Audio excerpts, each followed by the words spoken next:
Olá, turminha do quarto ano. Vamos então para a nossa segunda parte deste módulo, as primeiras comunidades humanas. E agora nós vamos falar um pouquinho sobre os ancestrais humanos. O que a gente pode falar sobre os ancestrais humanos, né? Que instrumentos de pedra lascada são utensílios, né, produzidos pelos hominídeos com o uso de pedras quebradas, certo? Os mais antigos aí, ó, têm aproximadamente 2,7 milhões de anos e incluem pontas de lança, tá? E aí, dando continuidade aqui, ó, os grupos humanos que ocupavam a África, ou seja, olha aqui, ó, região da África, da Europa e da Ásia, né? Ou seja, da África, da Europa e da Ásia, certo? E posteriormente chegaram aqui nas Américas, passando aí pela Oceania, não viviam da mesma maneira. Então, eu quero dizer para vocês que esses hominídeos, eles eram diferentes, eles tinham adaptações diferentes.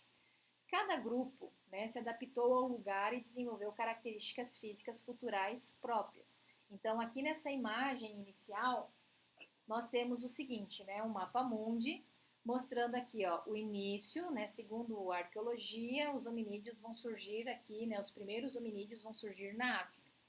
E aos pouquinhos eles vão se deslocando, né, para a Europa, para a Ásia, para a Oceania, tá? Acredita-se que tem aqui, ó, o Estreito de Bering, né, foi um dos da localização da passagem de um grupo de, né, daqueles primeiros ancestrais para o continente americano, que daí foi descendo.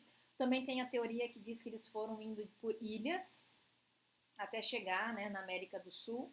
O que a gente sabe é que antes dos portugueses chegarem aqui, né, na América do Sul, na América, né, nós já tínhamos, né, os nativos. Então, essas são as principais teorias.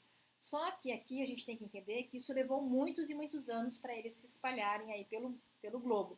E esses muitos e muitos anos vão levar algumas modificações. Então, nós vamos ter aqui, ó, né, esses quatro exemplos que estão mencionados aqui. O primeiro são os australopitecos, 5 milhões de anos. Qual que era a característica deles, né? O cérebro era muito menor que o dos humanos atuais. Fósseis dessa espécie foram encontrados em diferentes locais da África. Andava sobre os dois pés. Então, aqui já tinha, né, essa característica. O segundo representante aqui é o Homo habilis, tá? Aproximadamente 2,5 milhões de anos. Também um cérebro maior que o do Australopithecus, né? Tinha, né, um cérebro maior que o do Australopithecus, caminhava longas distâncias e foi a primeira espécie a fabricar instrumentos de pedra lascada. Então, esse aqui já era mais evoluído do que esse aqui. Aí veio o terceiro lá, Homo erectus, aproximadamente 1,5 milhão de anos atrás, né? Seu cérebro era maior do que o do Homo habilis. Essa espécie tinha postura ereta e sua altura era maior do que a de seus antepassados. Vivia em cavernas e conseguiu dominar o fogo. Arqueólogos acreditam que esta espécie tenha sido a primeira a deixar a África e a ocupar as áreas dos continentes vizinhos. Então, aqui nós já temos o domínio do fogo, né? E algumas habilidades mais, né? E por último, o Homo sapiens e Homo sapiens sapiens, 200 mil ou 150 mil anos até hoje, que é este aqui, ó. Seu cérebro é maior do que o dos seus antepassados e possibilitou o desenvolvimento de muitas habilidades, por isso é chamado sapiens, que significa homem sábio, tá? Todos os humanos atuais pertencem a essa espécie, tá? Então aqui nessa imagem nós temos isso, o deslocamento, a origem, o deslocamento e a evolução dos primeiros hominídeos até os homens atuais, né, que a gente conhece hoje. Bom, dando continuidade, nós temos aqui um textozinho que diz o seguinte, ó.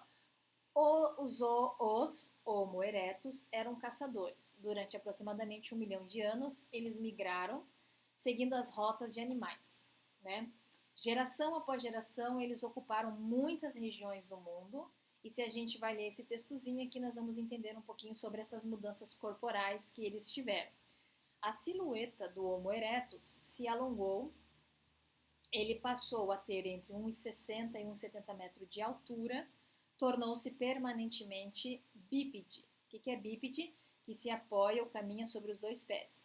E suas pernas compridas lhe permitiram perseguir a presa. Né? A presa o que é? Caça que se deseja capturar, com mais eficiência. Para atingir o animal cobiçado, ou seja, desejado, ele se valia de lanças. Este homem, além de caçar, ainda colhia plantas, raízes e etc. Então, aqui é um texto que traz um pouquinho mais das características do Homo erectus. Tudo bem? Então, o que eu queria falar com vocês até este momento era isto e eu aguardo vocês numa próxima oportunidade. Tchau, tchau.